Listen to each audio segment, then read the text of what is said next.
Bonjour, bonsoir à tous. Alors là, aujourd'hui, je vais faire cette vidéo pour parler en fait de comment comprendre mieux la parole de Dieu. Et, cette vidéo sera une introduction à une série de vidéos sur ce même thème, bien sûr.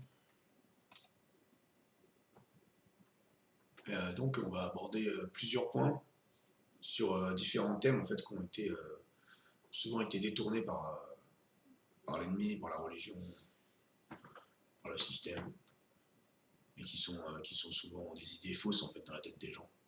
En tout cas, ce que j'ai pu remarquer.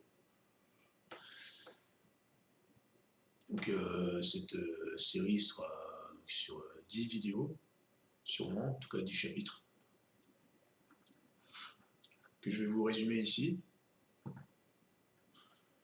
Donc j'ai intitulé donc, Comprendre la parole, le langage divin, parce que en fait la parole de Dieu faut savoir que la parole de Dieu a son propre langage. C'est un peu comme si vous êtes français, vous devez apprendre, si vous voulez apprendre l'anglais ou l'espagnol, il faut apprendre en fait. Vous devez lire, vous devez écouter, être à l'écoute, être assidu dans la lecture et surtout se laisser enseigner et s'humilier. En fait, c'est pareil en fait, avec la parole de Dieu. La meilleure façon de la comprendre, c'est d'écouter, d'être à l'écoute de l'Esprit Saint. Parce qu'il n'y a que lui qui peut révéler les Écritures. Donc, le premier point, ce sera faire un résumé. Donc, intitulé L'Écriture est fusionnée à la parole de Dieu qui est Jésus-Christ. Donc, on verra ça dans ces différents versets déjà que vous pouvez noter.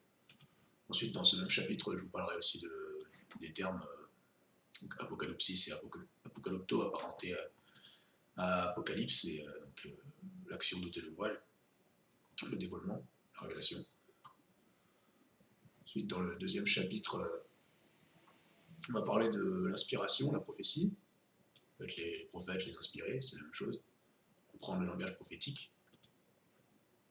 Vous pouvez déjà regarder un peu ces versets, par exemple 1 Corinthiens 14:32 nous dit que l'esprit des prophètes nous inspirés sont soumis aux prophètes, en fait, aux inspirés. Ensuite, chapitre 3, on parlera de la repentance, changement de mentalité, qui est un changement de mentalité en fait. Et on parlera du pardon et de la croix qui est l'instrument du salut. Donc Matthieu 27, en partie. Ensuite, chapitre 4, j'ai intitulé À vous les gens du monde. La fin du monde sous nos écritures. En fait, ça c'est un jeu de mots. J'expliquerai ce que c'est le monde en fait selon les écritures. Parce que le monde en fait est apparenté au système judaïque. Donc voilà, vous pouvez déjà regarder ces versets là si vous voulez, vous donner une idée en fait, peut-être les méditer. Acte 2, acte chapitre 2 du verset 1 au verset 11 et psaume 2 à méditer. Et ensuite, je parlerai donc du signe de l'avènement et de la fin du monde. Donc Matthieu 24, 1, 26, Marc 13, 1, 23, Luc 21, 5, 24, et petit bonus, Jean 14, 12, 31. Je parlerai sûrement d'autres passages aussi. Ça va être sûrement une des vidéos les plus longues, je pense. Parce qu'il y a beaucoup de choses à dire, et je parlerai en même temps de ces petits points-là. Donc, parce que c'est parousia en grec, en fait, qui signifie la présence, qui a été souvent traduit par l'avènement, malheureusement. Et je parlerai voilà, de contexte, époque. On prendra ces passages-là. Si vous voulez les méditer déjà, les noter, parce que voilà, tout ça pour dire qu'un texte pris hors de son contexte peut devenir un prétexte. Très important.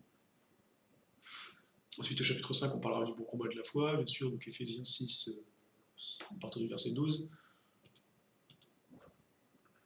jusqu'à 17, il me semble. Un petit peu plus loin. Deutéronome 9, Deutéronome 9 avec les géants et tout ça, on expliquera. 2 Timothée 4, 6, 7. 6 et 7. Voilà, on parlera du bon combat de la foi qui, en réalité, bien sûr, n'est pas ce que souvent on a voulu faire croire. Le combat est intérieur. Voilà. Donc, bien sûr, ensuite, chapitre 6, donc, du coup, on parlera du cœur, qui est l'être intérieur, qui est complémentaire avec, bien sûr, le bon combat de la foi. Hébreux 9 et Hébreux 10, donc de 2 chapitres. Marc 4, parabole du semeur. On pourrait prendre aussi Marc 8 et Matthieu 13. Proverbe 4, 23, Genèse 2, 15 à 17, Proverbe 13, 12. Voilà. Donc le cœur, c'est l'être intérieur, c'est ce qui est au-dedans. L'âme, l'esprit, tout ça, on verra. Ensuite, au chapitre 7, donc l'amour, Christ au-dedans, encore une fois, au-dedans de nous, car il a dit, voici le temps viendra où le royaume de Dieu sera au-dedans de vous, en fait, au milieu de vous. Christ au-dedans. Donc le plus grand désir du Père. On comprendra ces passages-là, bien sûr. On parlait de l'amour, à Corinthiens 13, le fameux. Éphésiens, chapitre 1, du verset 1 à 12, vous verrez le mystère caché de tout temps. Colossiens 1, Colossiens 2, etc. Donc le trésor qui est caché en vous, en fait. Et pareil, je parlais de ces termes-là qui a été aussi détourné, donc épiphanéia, l'apparition déjà présente. Et on parlera les épîtres de Paul, les évangiles, et 1 Timothée 6, 14 pour prendre quelques exemples, pour définir ce terme en fait selon les Écritures. Donc ensuite, je ferai un petit rappel au chapitre 8 sur le terrestre et le céleste, que j'avais déjà fait une vidéo là-dessus. Je vous invite à regarder aussi les vidéos de Maxime sur les bases du chrétien, pour comprendre un peu tout ça, et les vidéos de la chaîne YouTube qui s'appelle Les bases de la mentalité de Christ. Je vous mettrai en lien dans la description. On parlera du repos / Shabbat, donc prendre les évangiles, Exode, peut-être Deutéronome, je sais pas, peut-être Lévitique. Ensuite au chapitre 9, on verra nourriture céleste, nourriture terrestre, parce que ce que tu manges manifeste ce qu'il y a dans ton cœur, aussi bien spirituellement que matériellement, et c'est ce que tu manifestes au dehors, la vie ou la mort. Comme le dit Jacques, la vie et la mort sont au pouvoir de la langue. Et au chapitre 10, on parlera des dons ou du don gratuit de Dieu. 1 Corinthiens 12, donc charisma, la miséricorde de Dieu, ou pneumatikos, ce qui concerne l'esprit divin. Donc voilà, pareil, là on parlera en fait, surtout dans 1 Corinthiens 12, en fait, ce qui a été détourné, pareil, parce que dans la vraie traduction, c'est pas écrit les dons, mais c'est écrit en ce qui concerne le spirituel. Et ce spirituel-là nous amène en fait à une maturité, et pour atteindre une certaine maturité, il faut passer en fait par ce qui a été défini par des dons, the gifts en anglais, cadeaux.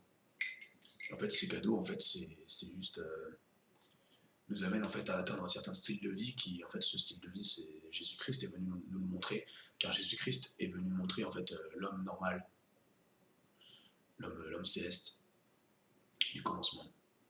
Et voilà. Donc je définirai tout ça. Et ce que je voulais vous dire, très important, c'est que nous chrétiens, notre arme, c'est la parole de Dieu. Et c'est pour ça que c'est très important de prendre les Écritures. Tu peux pas, toi, chrétien, en fait, te défendre comme ça, en fait, sans prendre les Écritures, te défendre contre l'ennemi, te défendre contre la religion, te défendre même contre ton frère. Enfin, c'est même pas te défendre, en fait, c'est enseigner. Sans prendre les Écritures, parce que le maître, lui, Jésus-Christ de Nazareth, devant Satan, il a cité les Écritures. Il a dit toujours, il est écrit, il est écrit, il est écrit. Il n'a pas dit je suis le Fils de Dieu, attends-moi. Pourtant, nous sommes en Jésus-Christ. Nous sommes fils de Dieu. Et nous ne faisons pas ça. Ne faites pas ça parce que la parole de Dieu, les enfants de Dieu sont enfants de Dieu, premièrement par la parole, qui témoigne de Jésus-Christ. Et les trois ne vont pas les uns sans les autres. Voilà. Voilà, merci bien pour votre écoute. À la prochaine.